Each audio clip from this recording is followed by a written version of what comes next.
So this is the third installment of the Is Mind Leela. And last time we finished up whereby Julie was about to get on the plane to go back to California from Brisbane. And so as I recall, the phone call from Sukumai came in during the evening or early morning, and then we hauled ass and got plane flights organised, and Julie flew out sometime the very next day. So it was a whirlwind, and it reminds me of the many times that had happened over the years whereby Beloved called and Julie went back at very short notice, and it was always incredibly intense and heartbreak that my love at the time was suddenly whisked away, and at the same time I felt her place with Beloved and the rightness of her being with Adida and his wish for her to be there and the goodness she did in his company. So it was a two-sided kind of situation. One was my personal feeling and one was my respect for her place with Adida as his devotee and his wish for her to be there. I think also in this situation was a bit different in that I think this was the first time that I had another agenda. I mean, this happened since 1992 numerous times. I'm not sure how many times. I'm thinking probably 5 times that she was whisked away in the middle of the night suddenly. And each of those previous times, it was as I just characterized it. But this time was a bit different in that I had another agenda I wanted to pursue in terms of sexual exploration. So as I recall, there was also some sense of excitement and relief that I could get on with that business unencumbered. So that's a little introduction from my side. Now, Julie, you go ahead and speak about what happened when you arrived at the Mountain of Attention. That's emotional to feel and hear again. And remembering what it was like as you described it, you know, it's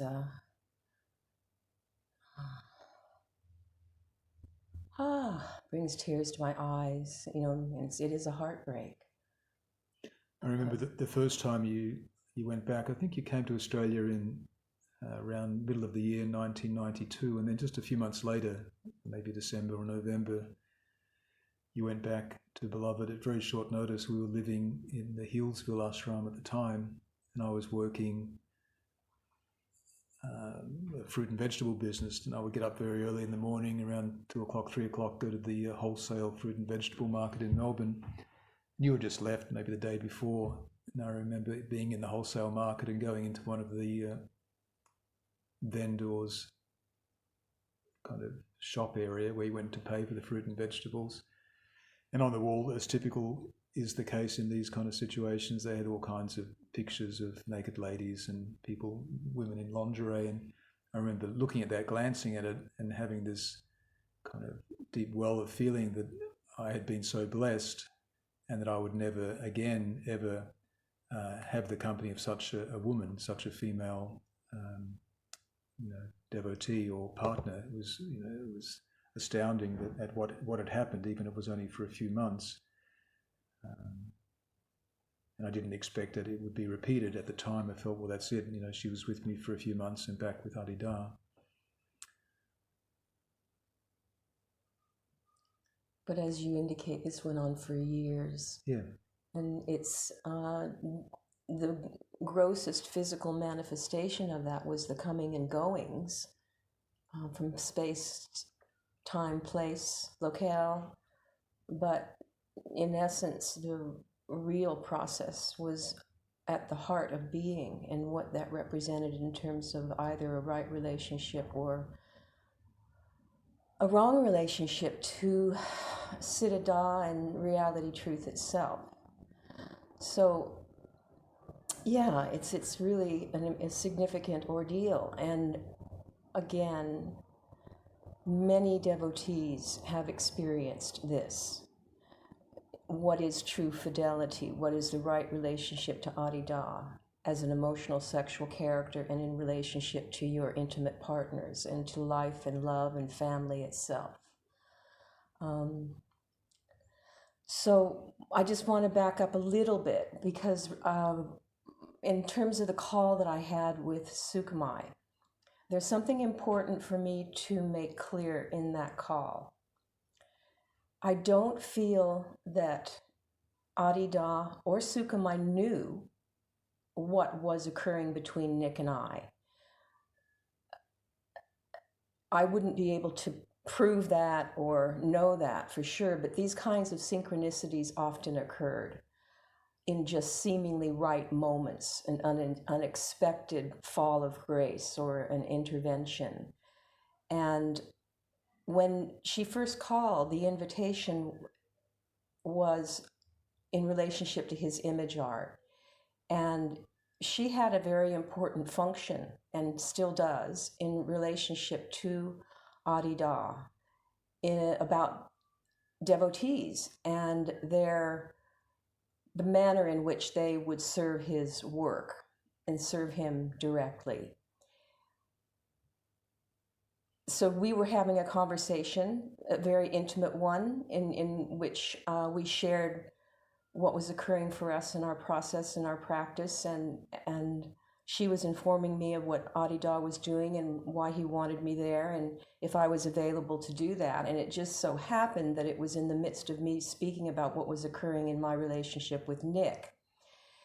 And in that, as I stated the last time that we recorded this, is that I was feeling that I had been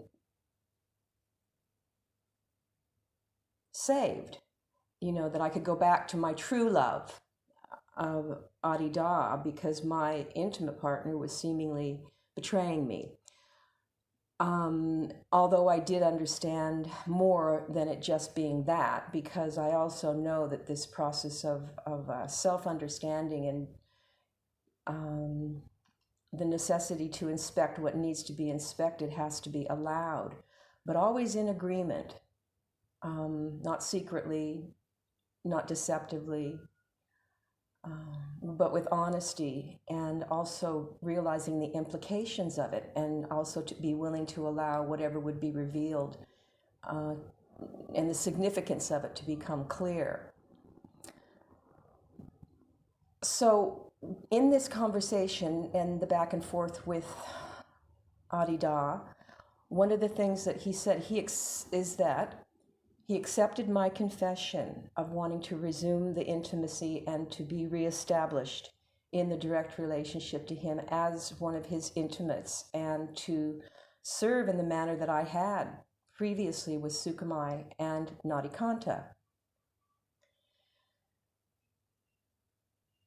And he said that I had to make a specific agreement with him and with the culture, not just with Sukhmai and Nadikanta in him, but with the culture of those who served us, who were intimate with Adida in what he would describe as the first circle, that I would never leave again. And he said that he expected myself and the quandramai at that time, as I believe we were characterized, that I would never leave again, and that I would maintain my vow of this direct renunciate sadhana in his company. And he asked the culture and everyone to keep this agreement no matter what. And the way that what he meant by that was that I would be served in a manner that would help me do whatever was necessary to be able to maintain remaining in his sphere and do what he needed me to do. And one of the things that he said was that he wanted me to bring the quality and services that are unique to my relationship to him into his household, because he needed an expanded sphere of renunciate devotees that could actually serve his and enable one another to participate in a right relationship to him. Now, I'll talk a little bit more about that later in some notes that he gave to me. more midway through this process. So when I arrived at the Mountain of Attention, one of the first things that occurred is going to Ordeal Bath Lodge. Now, Mountain of Attention Sanctuary, if you haven't ever been there before, used to be Siegler Hot Springs. And the bathhouse was a very sacred space of healing baths. It was a spa retreat. And I had served Beloved in this circumstance for years as one of my primary services to him. I was the head priest of this particular temple and holy site. So it was very special, and he knew that it would be special for me to be able to recombine myself with him there. And as was the case, when we would go to the bathhouse, oftentimes all the devotees around the sanctuary would be signaled by the bell ringing on the sanctuary that he was leaving his residence of the Manor of Flowers to go down to the bathhouse, and so that people could receive his darshan as he would walk by. Do you remember these darshans? Yeah, very much so. I mean, I wasn't there at this particular time, but I do remember many times with sometimes hundreds of devotees lining the path from Seventh Gate to the bathhouse, and really with great excitement and anticipation, sitting quietly and kind of pushing your neck out into the roadway to see Beloved walking along very, very slowly and granting his darshan and his glance at everyone who was sitting or squatting there before him. And it was only momentary that he would look at you, but obviously various devotees would say various things, but my recollection is being lit up, as being filled with him.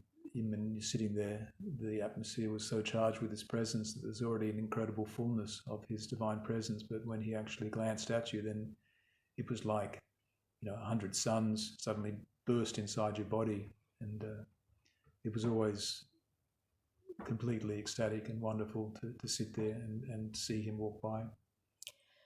And as he walked by, he had a special robe, a number of them, that were made for him specifically to wear to the bathhouse, and they were made out of towels or a type of material that was absorbent.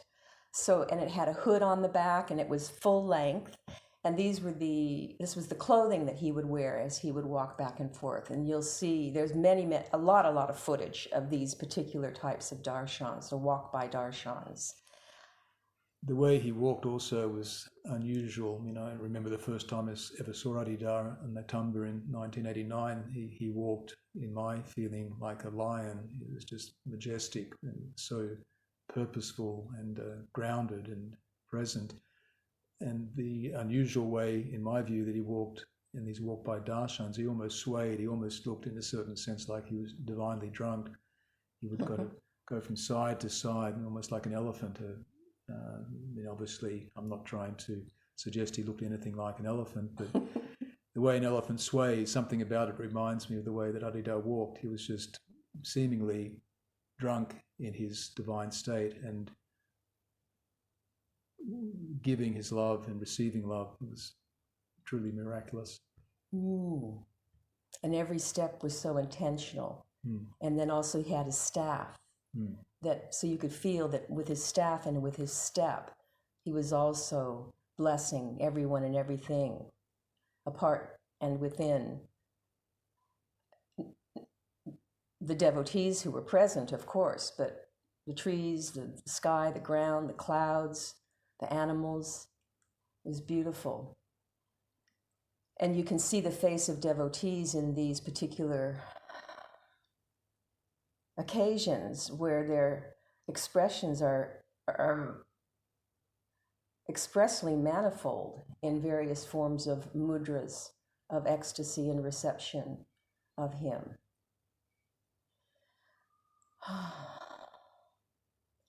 So one of the unique things about this particular moment was that I would go from being one of the devotees sitting on the sides on the road to being one of the devotees who would be walking by him. Because there was always what would be considered to be his intimates or the traveling party or those who were attending him, including security, that would be walking with him. And so this time, again, it was unique because I was walking with him. Maybe not right next to him, I don't think so, but still with the group of people who were within his household. And I do remember at that moment when I realized that, right, this is different then again. Something has shifted in terms of the way that I'm relating to him in the dynamics of the play, as we would call it, of the proximity to him or not.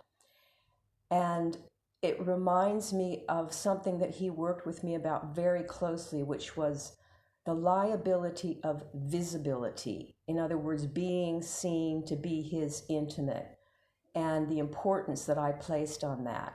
And without going into the details of it, that epitomizes an Oedipal dynamic that I have about myself, my father, the relationship to my mother, to being visibly seen as an object in relationship to how I appeared.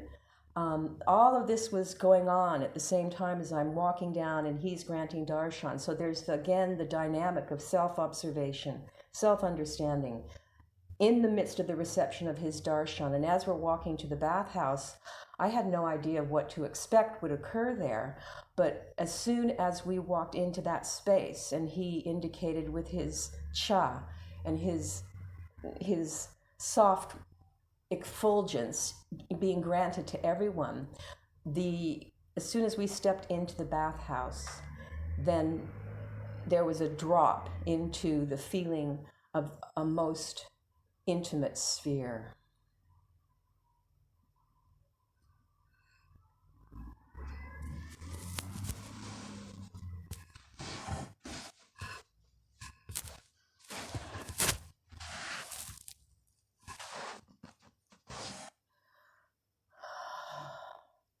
So the bathhouse or Deal Bath Lodge, as soon as you walk in there, it is very moist. It's like walking into a tropical environment. It's thick with water and the sounds of water, all different types of sounds, because there's running baths, there's still water, there's showers, there's the feeling of the moistness in the air that is palpable. And because it's a sacred temple, all of this water is imbued with spiritual presence of his being. And as we have heard him speak, there is a parallel between consciousness and water itself. And in this space, it's understood that you're entering into a healing domain where there is a restoration, a rejuvenation, an exchange, a submersion into this process of rejuvenation and healing and regeneration, and also, of course, purification. Some of the baths were very hot because they were hot mineral spring waters, and Adida had wanted to have the baths maintained with different temperatures. And also in the bathhouse, there were different rooms that served different purposes. Some of the baths were actually set aside just for him and for the Gurukula. Some were set aside for devotees on retreat to be able to come and make use of the temple. Some of the rooms had exercise equipment in it. Another room had massage table in it and a slant board. There was another room that was actually turned into a sauna, a dry sauna, and then there was another smaller room that was a wet sauna. There was a room that was a very hot feeder bath that had just the straight, really heated waters coming in from the hot springs, actually came from Holy Cat Grotto, and other hot springs from around the sanctuary, they all having different qualities and minerals in them. And then there was a very big bath that was a size of a really big pool. And this is where devotees spent a lot of time with him over all of the years of his living at the Mountain of Attention. When we first came into the bathhouse, he took his seat that is right across the main entry hall, that is a long, wide room where he would sit down, and we just simply sat at his feet to receive his darshan. It was contemplative meditation of his person, and other devotees would then also be preparing for whether he was going to go into his small bath, or preparing to help him to remove his robe. We would all be in this space naked. This was a space in which we were completely unabashed, in terms of male and females, if we were going in there together, to be able to spend time with him in this intimate way. In this particular moment, there was only women who were there, and these were the women who were serving him most intimately.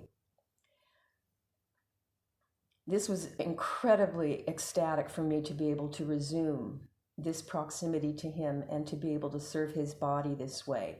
And he had expressed to me then that he wanted me to give him a massage. Now, this was another really incredible gift, because this was a gift that was being given to me as a service to him that he had trained me in for the last 3 decades of being in his intimate company. Now, as we were there in the bathhouse, a wonderful thing was occurring, and that was that there was improvisational music that was being played outside the bathhouse that we could hear inside the bathhouse. And devotees, sometimes hundreds, or maybe a smaller group of people, would always be sitting outside the bathhouse, and they would be receiving his darshan, even though they weren't in the physical space of the temple itself. There was a complete synchronicity and interconnectedness between what was occurring inside the bathhouse and outside the bathhouse. So as he lay down on the table and I began to massage him, the first thing that occurs when putting hands on his body is that I fall into him with a feeling sensitivity of this is not just a physical body that I am massaging. And knowing that it is my function and service to be sensitive to what is occurring physically for him and altogether what he is working with, knowing what he had been doing before that, what he would be doing as he would move on from the massage. And he had, specifically described the manner in which I should be relating to his body. He had given me specific instruction about this one time where he called me up to the brightness after a while. He had been on retreat there by himself for a while, and he called me up to the brightness to give me instructions about how to do massage, not only on him, but also self-massage that was connected to an Ayurvedic form of massage, but with his own instructions intertwined with it. So I did begin this massage, and of course, as soon as I put my hands on him, there was a full welling of love, desire in relationship to his bodily human form, me as a woman and he as a man. There was also involved in the whole reception of his darshan. And I remember at the time feeling a bit of a ambiguity about whether or not I should be engaging with him this way, because it hadn't been indicated as to whether or not I would resume a sexual intimacy with him, because it wasn't a casual matter to do so or to be presumptuous that that was something that would occur. But I did know that it would become obvious as the massage continued. Now, this is a confession that is embarrassing a bit because, as I indicated earlier, this matter of being visibly known or seen or heard or acknowledged as being his intimate was a context that created Oedipal, social, even political drama between the men and women around him. I'm not indicating that the men were sexually intimate with him. That never happened. But they were, men and women were involved in the context of his particular instruction about the emotional sexual yoga. And so my being known to be being sexually intimate with him again was something that I wanted to have be known. And as the massage continued, we did end up engaging in sexual intimacy. And the sounds of the ecstasy of our intimacy would likely have been heard by those who were in the space with us. And I became aware of this liability of that being about me and not really being given fully self-forgetting in that moment of that in being intimate with him. And the other thing that I remember is that I was actually wanting to show him how I had become stronger and not so tentative in being able to be a full woman with him. And so I was a bit more assertive in my way of integrating with him at this period of time in the intimacy there. And yet I also had this feeling that there was something that I was not being sensitive to him about as I was doing this.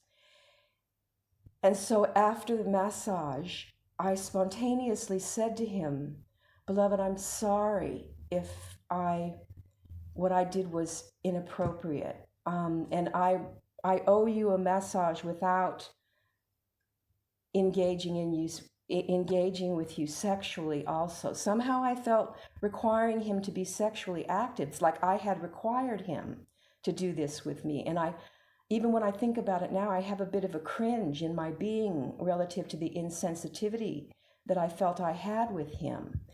And the reason I say this is because I was aware in his bodily being that there was a refining or his embodiment, something about the way he was being embodied was significantly different than times that I had previously experienced being with him, either massaging him, sitting with him, being intimate with him. And somehow I felt that I wasn't fully rightly aligned to that sensitivity. And so as soon as I made this confession to him, in a very loving but strong way, he said to me, "You owe me a lot more than that." And that rings, one of those statements that rings true and reverberates in my heart and whole bodily being. And I feel that that comment held true throughout the whole process of him having me there to make use of me for his work and for this image art that he was about to engage in with me and with others who would be serving that process. And this also ties in with what occurred to his psychophysical manifestation in the Lopez event, which I spoke about previously. There was a fragility in him that was even more pronounced, that I needed to grow in understanding and ability to recognize, respond to, and conduct.